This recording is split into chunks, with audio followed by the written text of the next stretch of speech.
Arthur Sterling stood motionless in his study, his fingers tracing the edge of his mahogany desk as he watched Vivian pack the last of her designer clothes into a Louis Vuitton suitcase. 27 years of marriage reduced to this moment. Yet his expression remained unchanged, a mask of practiced calm that revealed nothing of the calculations already forming in his mind. "You're really doing this?" His voice carried no emotion, just a simple question that hung in the air between them. Vivian turned, her perfectly manicured hands clutching a silk blouse. "Don't act surprised, Arthur. We both know this has been coming for a long time." She folded the blouse with deliberate precision. "I'm tired of pretending to be satisfied with this. This mediocrity." Arthur's eyebrow raised slightly. "Is that what you call our life together?" "Look at you." Vivian gestured dismissively. "Content with your safe investments, your predictable routine. When was the last time you took a risk? When was the last time you showed any ambition?" She zipped the suitcase with a sharp, final sound. "Julian understands what I need. He's not afraid to reach for more." "Julian Thorne." Arthur spoke the name quietly, testing it on his tongue. "The CEO of Thorne Industries." "Yes, Arthur. Julian Thorne." Vivian's voice carried a note of triumph. "A man who knows what he wants and takes it. Who drives a Bentley instead of that practical sedan you insist on keeping.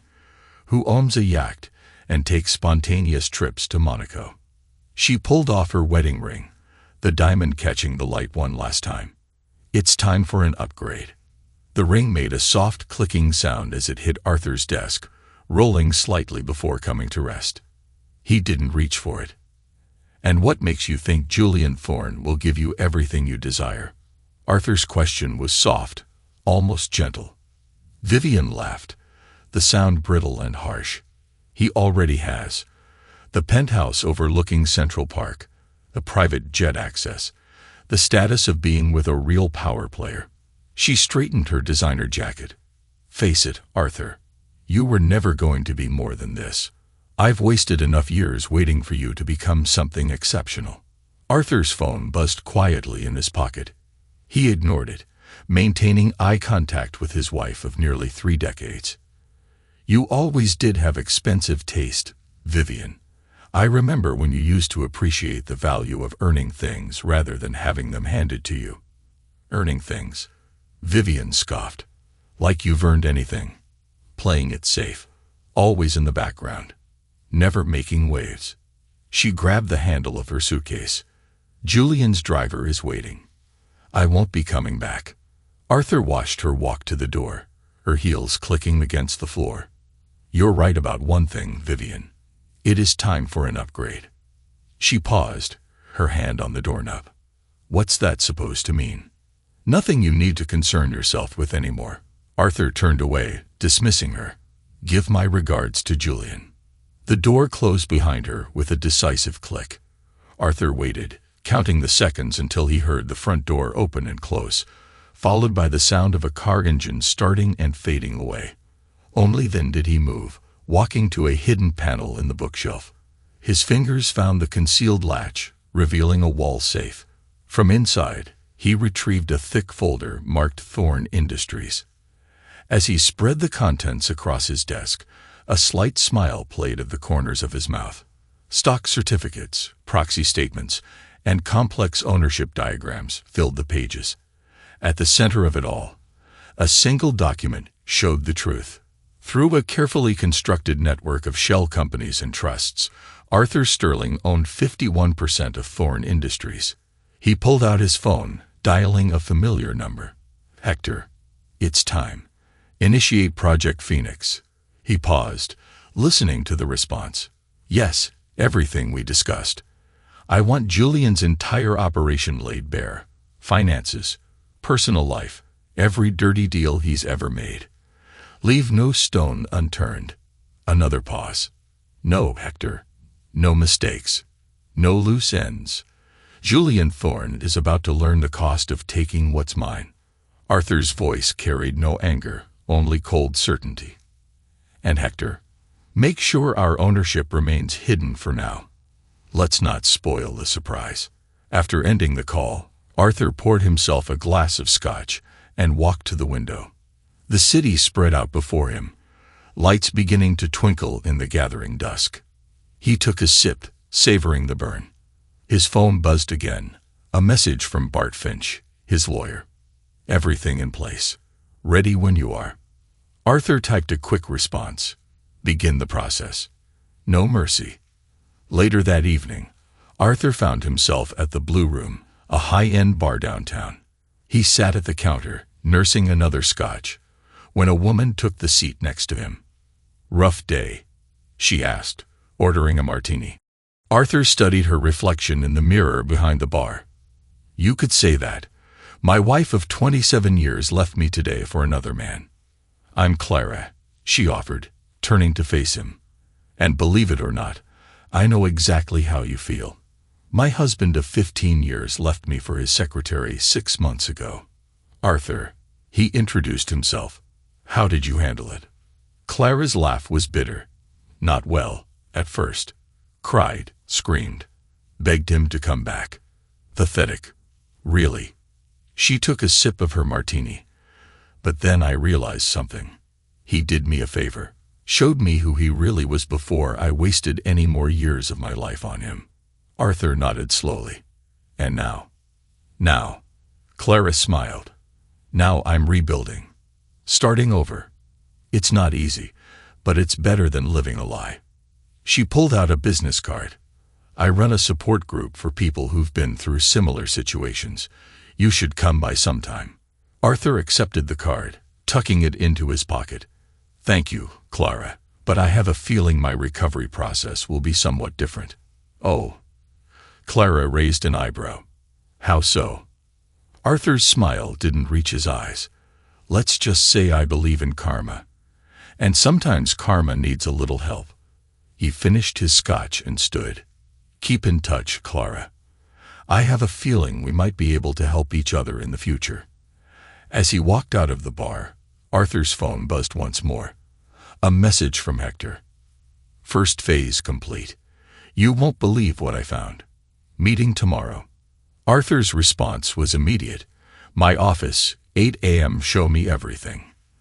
The game had begun, and Arthur Sterling was playing for keeps. Vivian and Julian were about to learn that they'd mistaken his calculated patience for weakness. Arthur's study had transformed into a command center. Monitors displayed stock prices and financial data, while papers covered every available surface. Maps of corporate holdings and ownership structures created a web of information that only he fully understood. Hector Ramirez sat across from him, his laptop open, dark circles under his eyes testament to a sleepless night of digging. "You're not going to believe what I found, Mr. Sterling." "Show me," Arthur commanded, leaning forward. "First, the obvious stuff." Hector pulled up a series of documents on his laptop. Tax evasion through offshore accounts in the Cayman Islands, standard rich guy stuff. But he got sloppy, left a clear paper trail. Arthur's expression remained neutral. "Continue. The interesting part is the blackmail." Hector clicked through several files. "Thorne's been systematically targeting his competitors. He gets compromising information, forces them to sell their shares at cut-rate prices, then absorbs their companies. And the safety violations. Jesus, where do I start?" Hector shook his head. 3 deaths in his factories in the past 2 years, all covered up. Bribes to safety inspectors, falsified reports. One family was about to go public. Their lawyer had a convenient car accident. Arthur's fingers drummed on his desk. "Evidence. All here." Hector patted his laptop. "Bank transfers, emails, everything." The man's arrogant enough to keep records. Probably thinks he's untouchable. "Good work." Arthur stood, walking to his wall safe. Before he could open it, a knock at the door interrupted him. "Come in." Bart Finch strode in, his usual flamboyant suit at odds with his serious expression. "Arthur, my friend. The pieces are in place." He dropped a thick folder on the desk. "Everything's legal. Everything's clean. When we move, there won't be a damn thing they can do about it." "Walk me through it," Arthur commanded.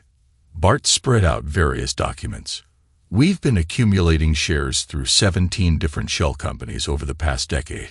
Each purchase perfectly timed. None big enough to trigger reporting requirements. The ownership structure is beautiful. Layers of holding companies, trusts, offshore entities. It would take an army of forensic accountants months to untangle it all. And Julian has no idea. Bart chuckled.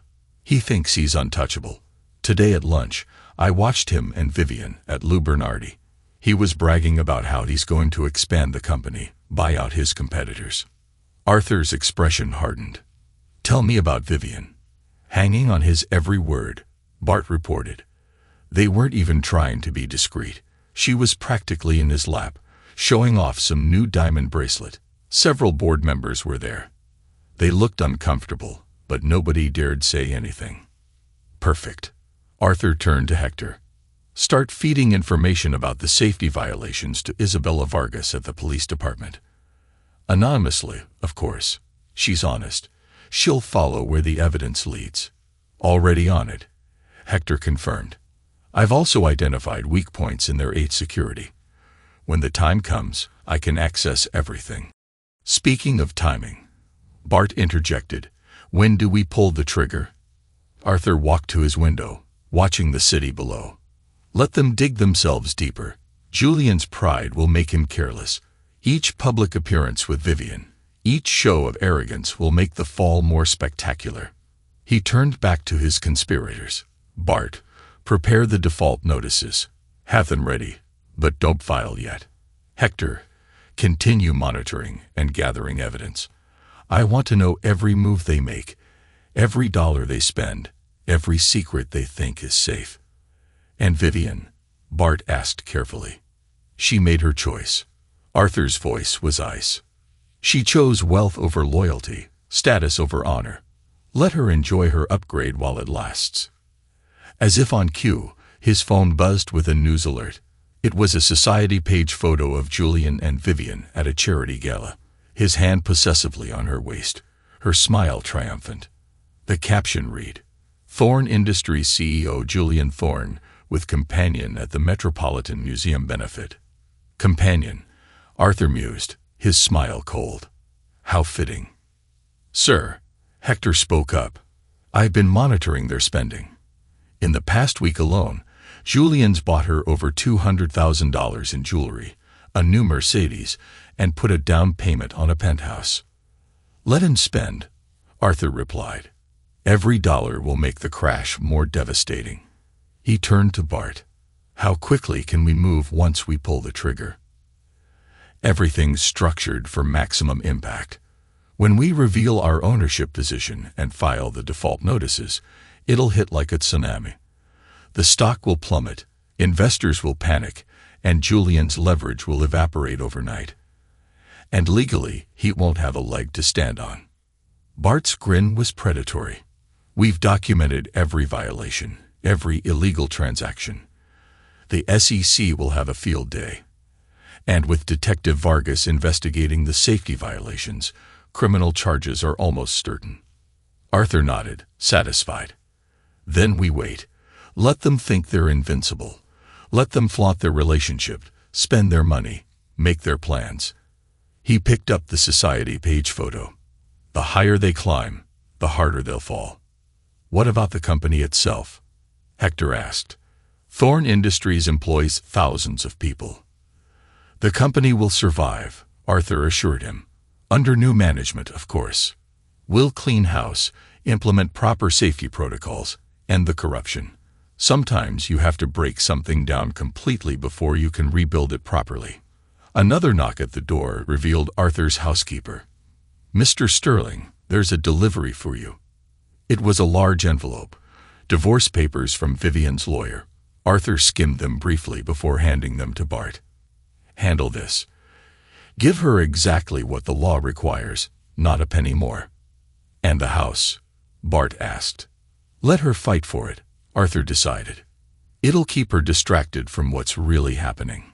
He turned back to his conspirators. Gentlemen, I've spent years building this trap. Every detail has been considered, every contingency planned for. Julian Thorne thinks he's claimed a prize. Instead, he's walked right into my web, and he brought Vivian with him. He raised his glass in a mock toast. To new beginnings. As Bart and Hector left, Arthur returned to his desk, reviewing the documents before him. On his computer screen, Thorne Industries' stock price ticker showed another record high. Soon, very soon, everything would change.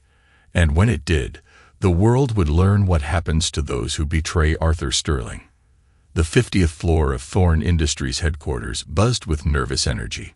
Julian Thorne stood at the head of the conference table, his expensive suit a stark contrast to his reddening face as he berated a junior executive.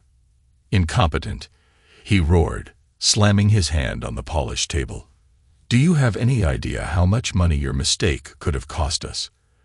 The young executive, Thomas Chin, struggled to maintain his composure. Mr. Thorne, I apologize, but if you'll let me explain. Explain? Julian's laugh was cruel. Explain how you nearly leaked confidential merger information to the press. Explain how your carelessness could have tanked our stock price. From her seat beside Julian, Vivian watched with barely concealed disdain. She wore a new Cartier necklace, a recent gift from Julian, and it caught the light as she shifted in her chair. Perhaps, she suggested, her voice dripping with false sweetness, Thomas would be better suited to a less demanding position, something more appropriate to his abilities. Julian's smile was predatory. You're right, my dear. Thomas, clear out your desk. Security will escort you out. As Thomas gathered his papers with trembling hands, a knock at the conference room door interrupted the tense scene. Julian's secretary entered, her face pale. Mr. Thorne, there's someone here from the legal department. They say it's urgent. A man in an expensive suit stepped in, holding a thick envelope. Mr. Thorne, I'm James Morton from Corporate Legal. We've just been served with this notice of default from Sterling Holdings, LLC. They're claiming multiple violations of corporate governance rules and financial irregularities. Julian snatched the envelope. Sterling Holdings. Never heard of them. Probably some nuisance suit. He tossed the papers aside. Have our lawyers handle it. Sir, Morton persisted, our preliminary review suggests their claims have merit. Significant merit. They're citing specific transactions that. I said handle it. Julian snapped. That's what we pay you for, isn't it? Now get out. As Morton retreated, Vivian touched Julian's arm. Darling, what's Sterling Holdings? Should we be concerned? It's nothing, Julian assured her, but his eyes betrayed a flicker of uncertainty. Just some corporate vultures trying to make trouble. Happens all the time in my world. The intercom buzzed. Mr. Thorne, Detective Isabella Vargas from the police department is here. She says she has some questions about possible stock manipulation. Julian's face tightened. Tell her I'm in a meeting. She said she'll wait, his secretary replied. Fine, Julian growled. Give me 10 minutes. He turned to the remaining executives. Meeting adjourned. Get out. As the room cleared, Vivian remained, studying Julian's face. This seems serious. It's nothing I can't handle. Julian loosened his tie slightly. Why don't you go shopping? Take the company card. Julian, Vivian's voice carried a note of concern. First that legal notice, now the police. Is there something you're not telling me? Don't worry your pretty head about business matters. Julian dismissed her with a wave. Go, buy yourself something nice. We'll celebrate at Le Cirque tonight. Vivian stood, smoothing her designer dress. If you're sure. I am. Julian's phone buzzed. Another message from legal about the default notice. He ignored it. Go. I'll handle this, detective, then join you for dinner. After Vivian left, Julian buzzed his secretary. Send in Detective Vargas. And get my lawyer up here. Detective Isabella Vargas entered the office like she owned it. Her suit was off the rack, but well-tailored, her badge prominently displayed on her belt. She carried a thick folder under her arm. Mr. Thorne, she began without preamble, I'm investigating some unusual trading patterns in Thorn Industries stock, along with allegations of corporate misconduct. Julian leaned back in his chair, projecting confidence. Detective, I run a multi-billion-dollar company. Everything we do is by the book. If you have a specific accusation. I do. Vargas opened her folder. Let's start with the Morton deal last quarter. Your company acquired their assets at 30 cents on the dollar after their CEO suddenly resigned. Interesting timing. Considering the evidence I have suggesting you blackmailed him with certain compromising photos. Julian's smile froze. That's a serious accusation, Detective. One I hope you can prove. Oh, I'm just getting started. Vargas pulled out more documents. There's also the matter of several workplace safety incidents that were never properly reported. Fatal incidents, Mr. Thorne. I have no knowledge of. And then there's this. She placed a financial statement on his desk. Care to explain these offshore transfers? Julian's lawyer chose that moment to enter. Mr. Thorne, don't answer any more questions. Detective, this meeting is over. Vargas gathered her documents unhurriedly. That's fine. I've seen enough for now. She headed for the door, then turned back. Oh, and Mr. Thorne, don't make any travel plans. We'll be talking again soon. After she left, Julian exploded. Find out who's behind this. Someone's trying to destroy me. First that default notice, now this investigation. He paced the office. Call our friends at the SEC. Call Judge Matthews. Call whoever you need to make this go away. Sir, his lawyer interjected. The default notice. It's not just a nuisance suit. Sterling Holdings has significant documentation of irregular transactions. And if they can prove ownership stake. Ownership stake. Julian scoffed. I control this company. Me. No one else has enough shares to. Sir, his secretary interrupted via intercom. Your broker is on line 1. He says it's urgent. Something about a massive sell-off of Thorn Industries stock. Julian grabbed the phone. What? How bad? His face paled as he listened. Stop it. Buy back everything you can. Use whatever resources necessary. He slammed down the phone and turned to his lawyer. Find out everything you can about Sterling Holdings. I want to know who's behind this and what they want. The trap had begun to spring shut, and Julian Thorne was caught, flailing in its jaws. Later that evening, at Lucerne, Julian maintained a facade of normalcy as he dined with Vivian. She chatted about her shopping spree, showing off new purchases while he checked his phone obsessively under the table. Julian? Vivian interrupted his thoughts. Is everything all right? You seem distracted. Everything's fine. He lied, forcing a smile. Just business matters. Across the restaurant, they didn't notice a familiar figure dining alone at the bar. Arthur Sterling sipped his scotch, watching their reflection in the mirror behind the bar. His phone buzzed with a message from Hector. Stock down 12% today. Ready for phase 2. Arthur's response was simple. Proceed. The first moves had been made. The carefully constructed trap was beginning to close, and neither Julian nor Vivian had any idea who was really pulling the strings. Arthur finished his drink and left, knowing that soon, very soon, their world would come crashing down around them. Julian Thorne paced his executive office, phone pressed to his ear. His usual confidence was replaced by barely contained panic. What do you mean you can't stop it? I don't care what it costs. Buy back those shares. The stock ticker on his wall displayed a brutal reality. Thorn Industries down 28% and falling. 3 weeks had passed since Detective Vargas's visit, and everything was unraveling with terrifying speed. His assistant knocked tentatively. Mr. Thorne, the board members are waiting in the conference room. Tell them I'll be there in 5 minutes. He turned back to his phone. Listen to me, you incompetent fool. I built this company. I won't let it be destroyed by some anonymous corporate raiders. Do whatever you have to do. He slammed the phone down just as Vivian entered, wearing a new channel suit that now seemed suddenly inappropriate for the circumstances. "Julian, darling, what's happening?" "The news is saying." "Not now," he snapped, loosening his tie. "I have to deal with the board." "But the apartment?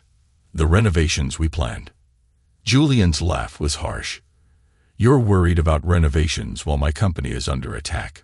While these vultures are trying to tear apart everything I've built. Our company," Vivian corrected, stepping closer. "We're in this together, aren't we?" He brushed past her without responding, striding toward the conference room, where 8 grim-faced board members awaited. Their expressions told him everything he needed to know.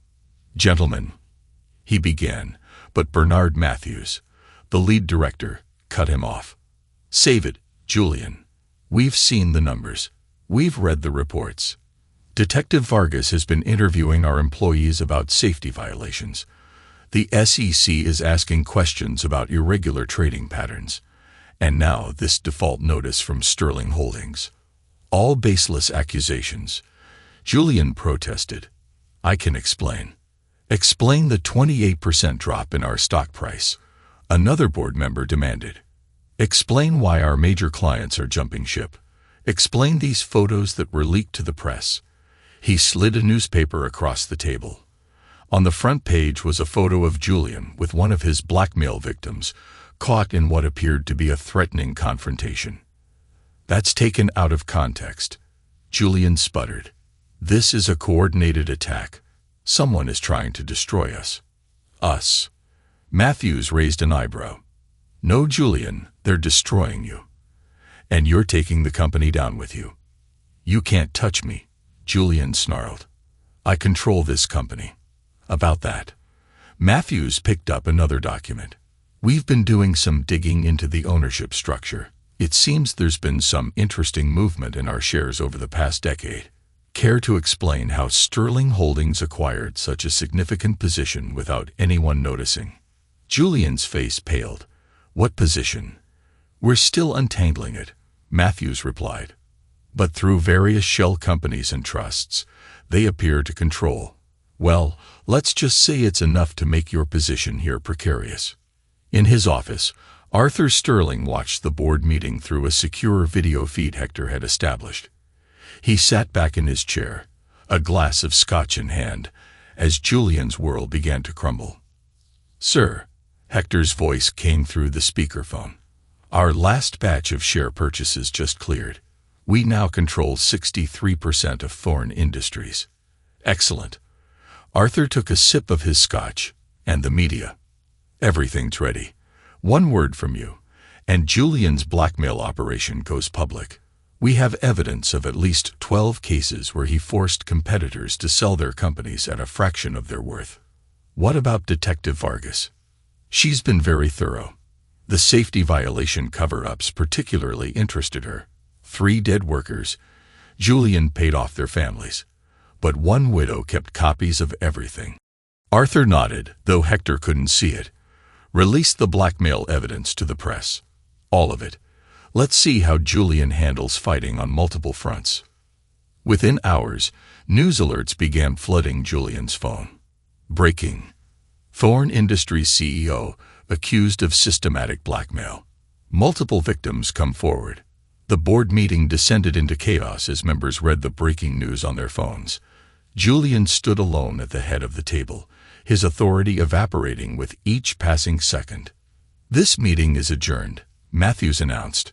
"Julian, consider yourself suspended pending a full investigation." "You can't do this to me." Julian's composure finally broke. "I built this company from nothing. None of you would be here without me. Security will escort you out." Matthews continued as if Julian hadn't spoken. "Don't attempt to access any company systems or contact any employees. Your credentials have already been revoked." In the lobby of Thorn Industries, Vivian watched in horror as Julian was escorted out by security, his face twisted with rage. She stepped forward to join him, but he waved her away. "Not now," he hissed. "Go home. I'll handle this." But there was nothing left to handle. As they exited the building, Reporters swarmed them, shouting questions about blackmail, safety violations, and financial fraud. From his office, Arthur made another call. "Bart, proceed with Phase 2.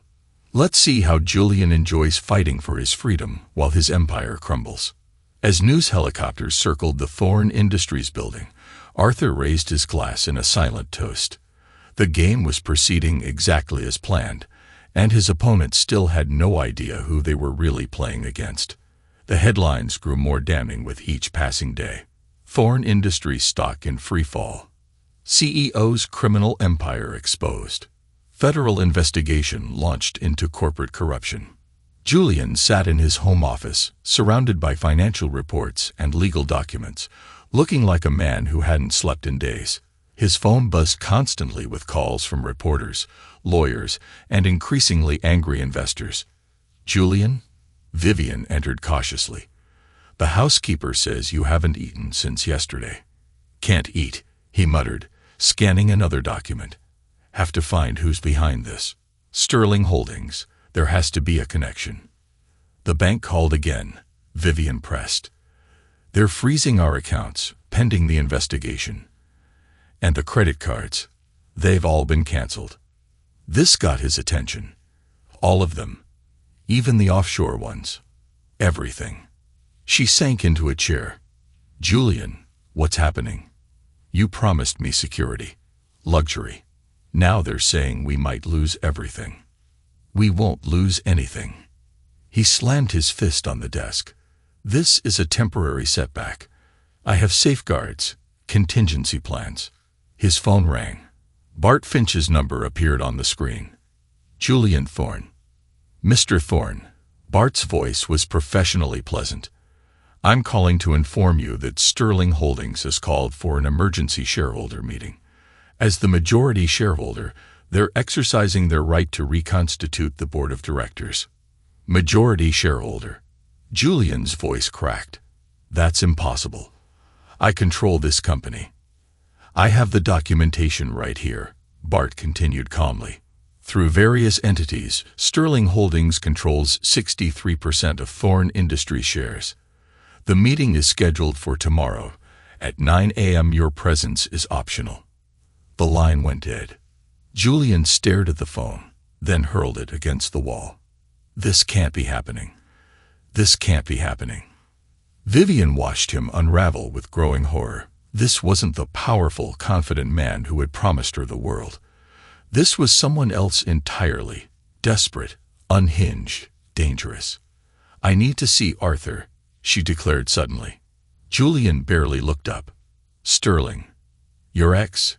What could he possibly?" "He's smart with business," Vivian insisted. "Maybe he can help. Give you, us, advice." Julian's laugh was borderline hysterical. "The man you left because he was too mediocre, because he lacked ambition. Now you want his help. I'm trying to save us." "There is no us," Julian roared.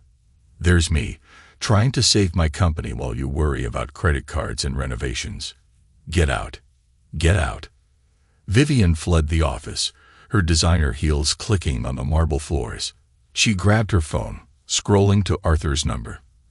After 5 rings, his familiar voice answered. "Hello, Vivian." "Arthur, please. I need to see you. It's important." A long pause. "Very well. My office. 1 hour." Arthur's new office occupied the top floor of a sleek downtown building. Vivian found him standing behind his desk, looking impeccable in a tailored suit, nothing like the conservative dresser she remembered. "Well?" His voice was cold, professional. "What's so important?" "Everything's falling apart," she burst out. "Julian's company, our assets.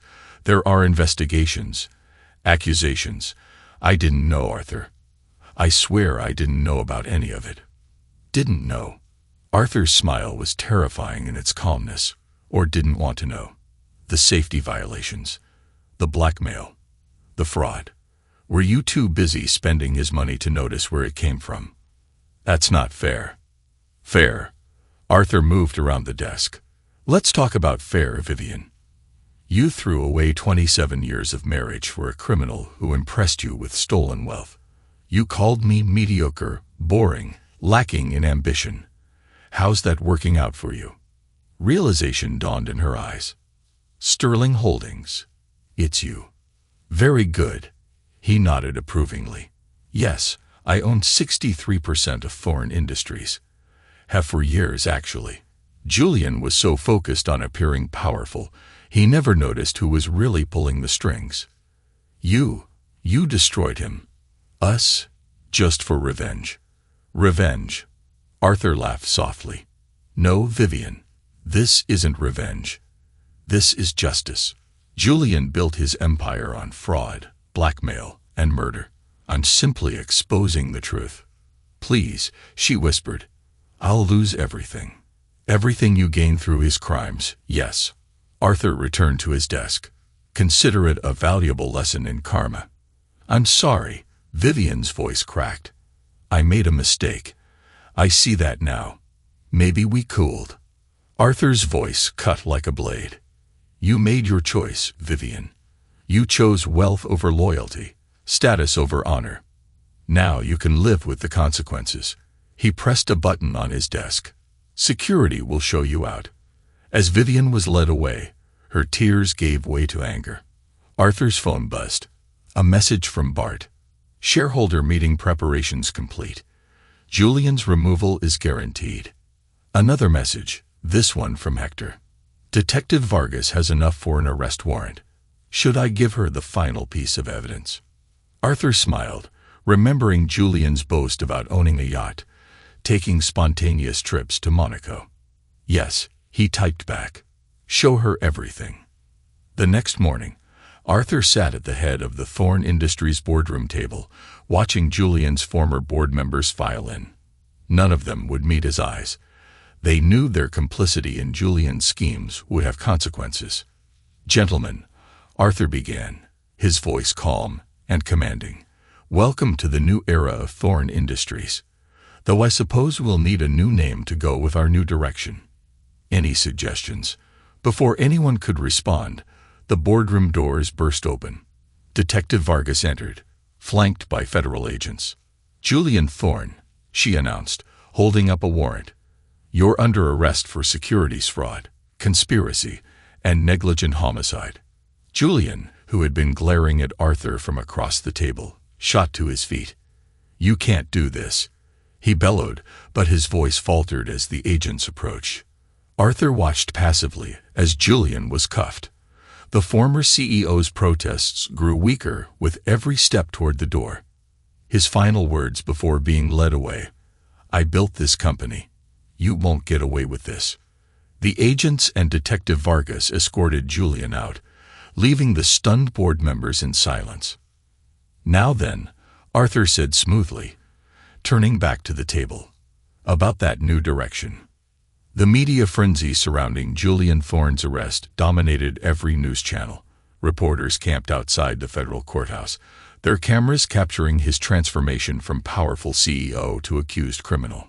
Inside a courthouse holding cell, Julian sat alone, his designer suit wrinkled, his arrogance replaced by desperation. His high-priced lawyer paced before him. It's bad, the lawyer admitted. The evidence is overwhelming. Tax fraud, corporate espionage, illegal stock manipulation, and the safety violations. 3 dead workers, Julian. 3 families who lost loved ones because you cut corners. Can you get me out of this? Julian's voice was barely a whisper. Out? No. The best we can hope for is a plea deal. Otherwise, you're looking at 20 to 30 years. Vivian watched the courthouse footage on her phone, sitting in a small diner where she had managed to get a job as a waitress. Her uniform was cheap polyester, a far cry from her designer wardrobe, most of which had been seized as evidence of criminal proceeds. Order up. The cook's voice snapped her back to reality. She tucked her phone away, grabbing plates of greasy food. As she served table 6, she caught her reflection in the window. No more perfect makeup, no more expensive jewelry, just a woman in a waitress uniform, looking older than her years. Her phone buzzed. Another rejected call to Arthur. She tried dozens of times, but he never answered. The few times she'd gone to his office, security had turned her away. The diner's TV showed footage of Thorn Industries, now Sterling Enterprises, announcing its new direction. Arthur stood at the podium, confident and commanding, outlining plans for corporate reform and community investment. "Can you believe it?" one customer remarked to another. "Guy owns the company for years, watching that crook Thorn run it into the ground. Then swoops in and cleans house. Now that's what I call playing the long game." Vivian dropped a plate, earning a sharp reprimand from her manager. She fled to the bathroom, tears streaming down her face. This was her new reality, serving coffee to people discussing her ex-husband's triumph and her lover's disgrace. Julian's trial was swift and devastating. The evidence was irrefutable, the witnesses numerous. Former victims of his blackmail schemes came forward, eager to testify. Families of the dead workers told their stories. Former employees revealed years of corruption and intimidation. Arthur attended each day of the trial, sitting quietly in the back of the courtroom. He watched as Julian's empire crumbled, as his reputation was shredded, as his freedom was stripped away. The verdict was unanimous. Guilty on all counts. 25 years in federal prison. All assets forfeited. Millions in fines and restitution. As Julian was led away in handcuffs, he caught Arthur's eye for the first time. In that moment, he finally understood. All those years of thinking he was untouchable, he'd been nothing but a pawn in someone else's game. Later that evening, Arthur sat in his office, watching the city lights below. His phone buzzed. Another message from Vivian. Like all the others, he deleted it without reading. Hector entered with a final report. "It's done, sir. Julian's offshore accounts have been frozen. His hidden assets have been seized. Vivian's attempts to access any remaining funds have been blocked. They're both completely ruined." "Good," Arthur nodded. "And the company?" "Stock price is rebounding under the new management. The employees are relieved, especially after you announced the new safety protocols and worker protection programs." Arthur smiled, but it was a cold expression. He had achieved everything he'd set out to do. Julian was destroyed. Vivian was humbled. And he had transformed their instrument of corruption into something useful. "Sir," Hector hesitated, "what about Vivian? She keeps trying to contact you." "Let her try." Arthur turned back to the window. "Some betrayals can't be forgiven, Hector. Some choices have permanent consequences." As night fell over the city, Arthur raised his glass in a silent toast. The game was over, and he had won completely. Julian Thorn had learned the cost of underestimating Arthur Sterling. The next morning's papers carried photos of Julian being transported to federal prison, his designer suit replaced by an orange jumpsuit. The headlines were merciless. "Thorn falls. Corporate titan begins 25-year sentence. From penthouse to prison. Thorn's tragic fall from grace." At her small studio apartment, all she could afford on a waitress's salary, Vivian spread the newspapers across her kitchen table. Her hands trembled as she read the details of Julian's sentencing. The man who had promised her the world couldn't even afford his own legal defense anymore. Her phone rang. Her landlord, demanding the rent she was 3 days late paying. She ignored it, staring instead at a photo of Arthur at the courthouse. He looked powerful, confident, everything Julian had pretended to be. "You were never mediocre," she whispered to his image. "I was just too blind to see it." At Sterling Enterprises, formerly Thorn Industries, Arthur presided over another board meeting. The transition was complete. Julian's corrupt board members had been replaced, his illegal practices exposed and eliminated. His empire transformed into something entirely new. "The final audit is complete," Bart reported, spreading documents across the table. "Every trace of Julian's corruption has been identified and eliminated. The company is clean and profitable," added another board member. "Our stock has rebounded completely. The market loves the new transparency and focus on ethical business practices." Arthur nodded, satisfaction evident in his expression. Julian thought power came from fear and corruption. He never understood that true power comes from patience, planning, and precision. As the board members filed out, Hector entered with a final update. "Sir, Detective Vargas asked me to inform you. They found Julian's hidden files. The ones detailing all his victims, all his schemes. She says the evidence will help dozens of people recover what he stole from them. Make sure those files reach the right authorities," Arthur instructed. "Everyone Julian hurt deserves justice." "And Vivian?" Hector asked carefully. "She was at the diner again today, asking about you." Arthur's expression hardened. "She made her choice, Hector. She chose wealth over loyalty, glamour over substance. Now she can live with the consequences."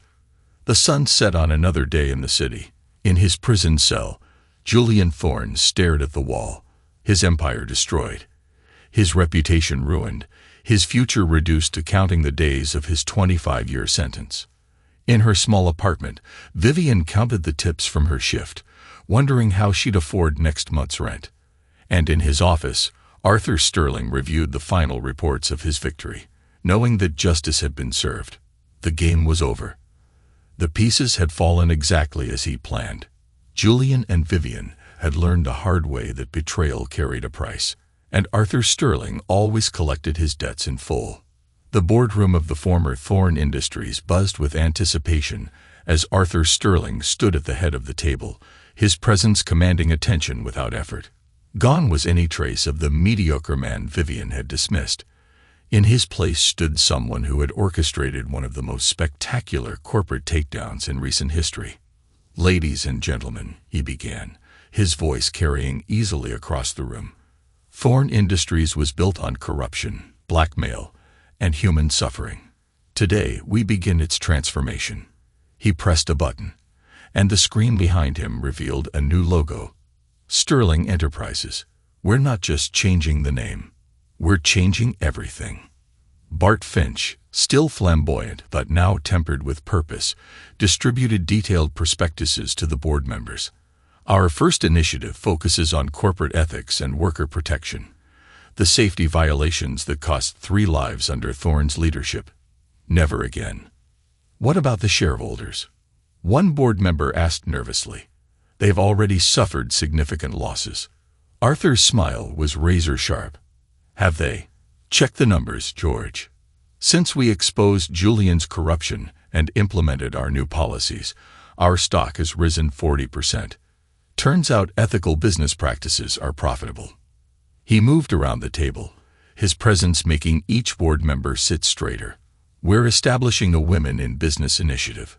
Full scholarships for business degrees, mentorship programs, leadership training. I want every woman who's been held back, overlooked, or abandoned to have a chance at success."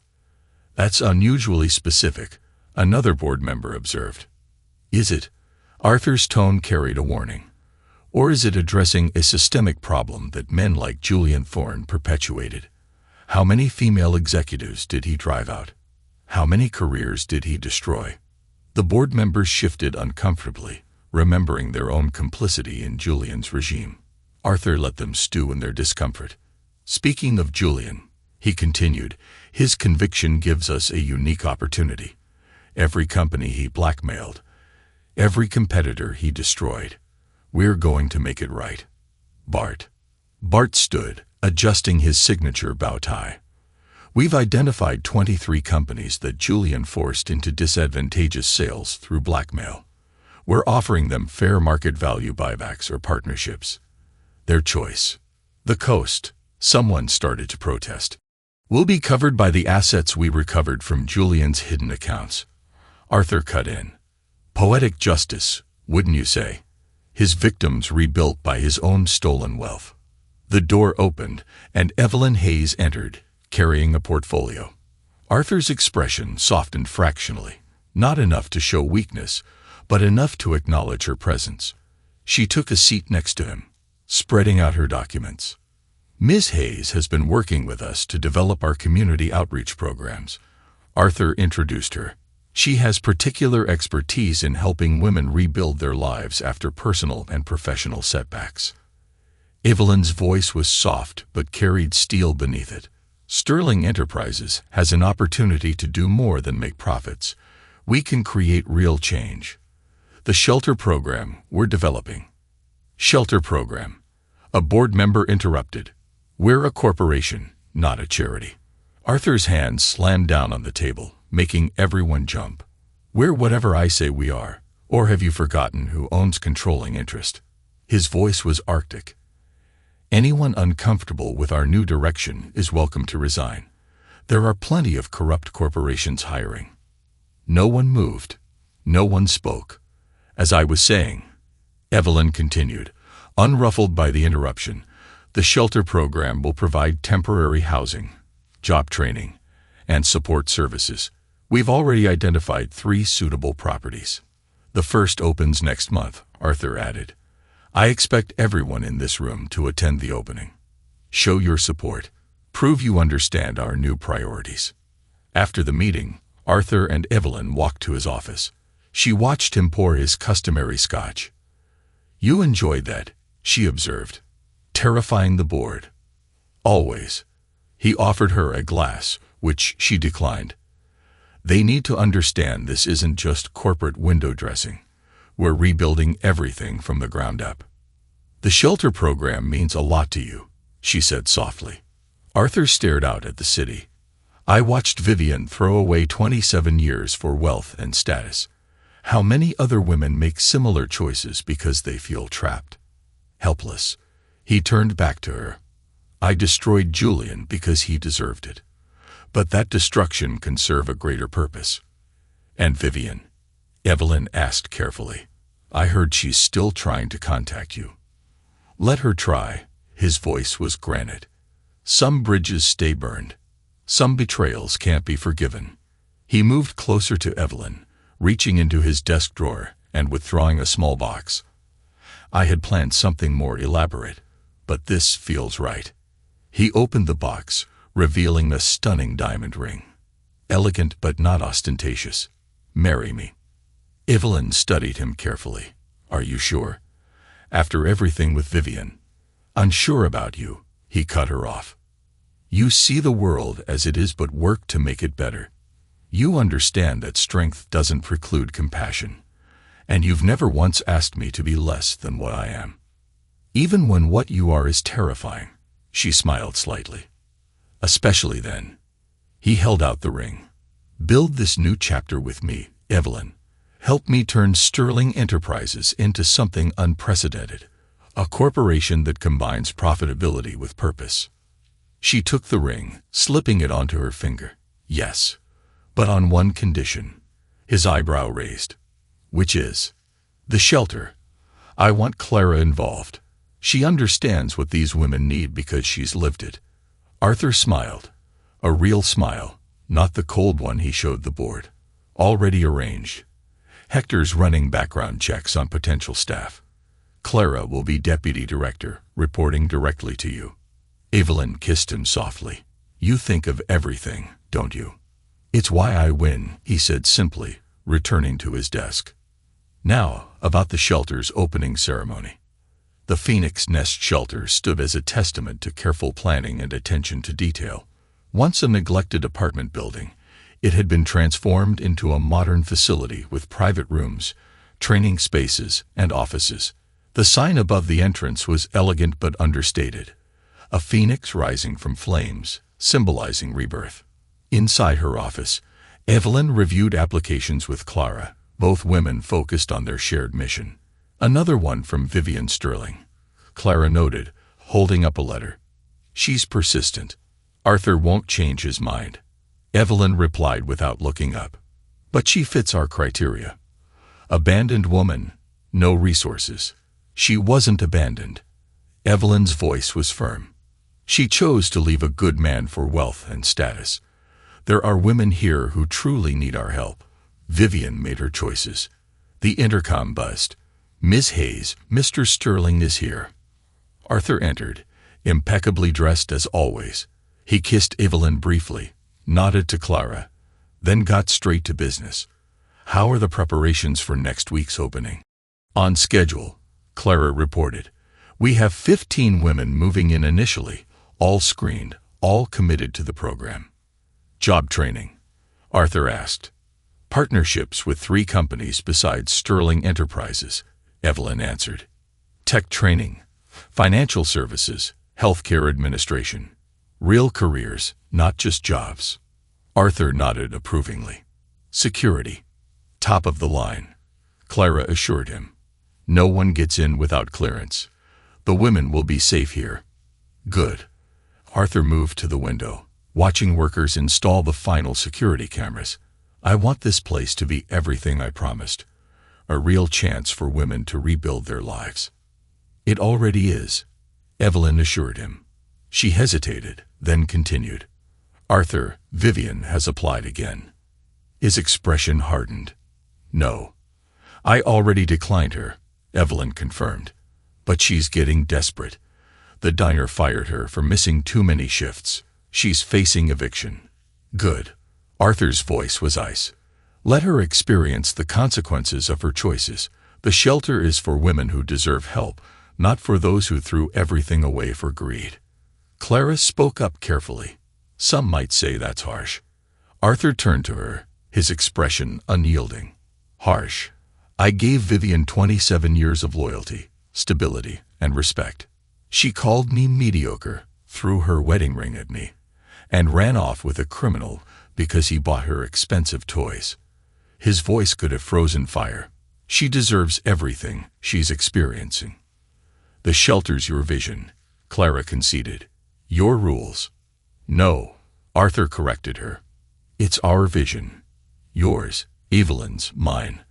We're building something unprecedented here, a place where women can find not just refuge, but renaissance. He softened slightly. Your input matters, Clara. Just not about Vivian. Later that week, Arthur and Evelyn hosted a private dinner for their core team.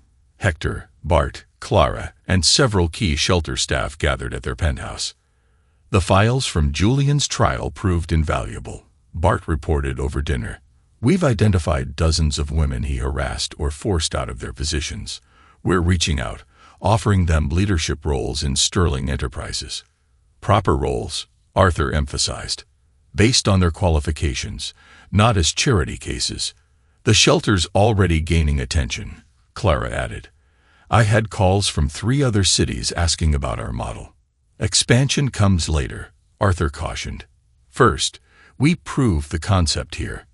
Show the world that helping women succeed is good business. The dinner was interrupted by an urgent call from shelter security. Ms. Hayes, the guard said, Vivian Sterling is here. She's demanding to see Mr. Sterling and causing a scene. Arthur's expression darkened. I'll handle this. Arthur, Evelyn started. No. He stood. Some things require a personal touch. At the shelter, Vivian waited in the lobby, her once designer clothes now worn and shabby. She straightened when Arthur entered. Arthur, please. Stop. His voice cut like a knife. You don't belong here, Vivian. This place is for women who deserve help. I have nowhere else to go, she pleaded. The diner fired me. My landlord's evicting me. Not my problem. He stepped closer, his presence intimidating. You had everything. A home, a marriage, respect. You threw it away for Julian's blood money and fancy trinkets. Now you can live with that choice. I made a mistake. Tears streaked her makeup. I see that now. You were never mediocre. You were brilliant, patient, playing the long game while Julian and I were too stupid to see it. Yes, Arthur agreed coldly. You were stupid and arrogant and greedy. The shelter helps women who've been victimized, abandoned, abused. You're just experiencing the consequences of your own choices. What do you want me to say? Vivian cried. That I'm sorry. That I was wrong. That I've lost everything. I don't want you to say anything. I want you to leave. Never come back. Never contact me, Evelyn, or anyone associated with the shelter again. He turned to security. Escort her out. She's permanently banned from the premises." As Vivian was led away, sobbing, Arthur felt nothing. No satisfaction. No pity. No regret. She had made her choice. Now she could live with it. He returned to the dinner where Evelyn waited. "Everything okay?" she asked softly. "Handled," he replied simply. Then he turned to his guests. "Now, about those expansion plans." The grand opening of the Phoenix Nest drew media attention from across the country. The shelter's unique model, combining housing, job training, and corporate partnerships, captured imaginations and challenged assumptions. Arthur stood at the podium, Evelyn beside him, addressing the gathered crowd. Board members, corporate partners, and most importantly, the shelter's first residents filled the seats. "The Phoenix Nest represents more than a shelter," Arthur began. "It represents possibility, the possibility of transformation, of rebirth, of rising from the ashes of betrayal and loss to build something stronger." He gestured to the women in the audience. "Every woman here has a story of trust betrayed, of dreams deferred, of choices forced upon them by circumstances or manipulative men." His eyes swept the crowd. Today, those stories change. Today, they begin writing new chapters. Evelyn stepped forward. "The Phoenix Nest offers more than refuge. We offer opportunity, education, career training, a chance to rebuild not just lives, but futures." The ceremony continued with tours, interviews, and networking. Corporate partners mingled with shelter residents, already identifying potential talent. The media captured everything, spreading the message nationwide. In the shelter's garden, Arthur and Evelyn found a quiet moment alone. "You did it," she said softly. "We did it," he corrected her. "This was never just about revenge, Evelyn. It was about justice, real justice." Movement at the garden gate caught their attention. A thin figure in an orange jumpsuit was cleaning the street, part of a prison work detail. Julian Thorne looked up, his eyes meeting Arthur's. For a long moment, they stared at each other. Julian, once powerful and arrogant, now broken and humbled. Arthur, having transformed his vengeance into vision, his pain into purpose. Without a word, Arthur turned away, leaving Julian to his menial task. The past was done. The future awaited. Back inside, Clara was showing visitors the training facilities. "Every woman here has access to education, from GED completion to corporate leadership training. We don't just help them escape bad situations, we help them build good ones." The day ended with a private celebration for the shelter's staff and residents. Arthur raised his glass. "To new beginnings," he toasted. "To transformation. To the power of rising stronger from life's hardest moments." Later, in their penthouse, Arthur and Evelyn stood together, looking out at the city. The shelter's sign was visible in the distance, illuminated against the night sky. "Was it worth it?" Evelyn asked softly. "All of it." Arthur considered the question. Julian's in prison, paying for his crimes. Vivian's experiencing the consequences of her choices. And we've built something that will help countless women avoid similar fates. He smiled slightly. "Yes, it was worth it. And you? Are you happy?" He turned to her. "I'm satisfied. Justice has been served. And from that justice, something good has grown." He touched her cheek gently. "You helped me see that revenge alone wasn't enough. That real power lies in creation, not just destruction." "But you'll never forgive them," she noted. "Never," he agreed firmly. "Some betrayals don't deserve forgiveness, but we can use them. Transform them into fuel for change." He gestured toward the shelter's sign. "Every woman who rebuilds her life, there is a testament to that transformation." The Phoenix Nest glowed in the distance, a beacon of hope and possibility. Arthur Sterling had achieved his revenge, but in doing so, he'd created something larger than himself. Not forgiveness, never that, but purpose. A legacy built from the ashes of betrayal, stronger and more meaningful than mere vengeance could ever be. The game was over. The phoenix had risen, and the future stretched out before them, full of possibility.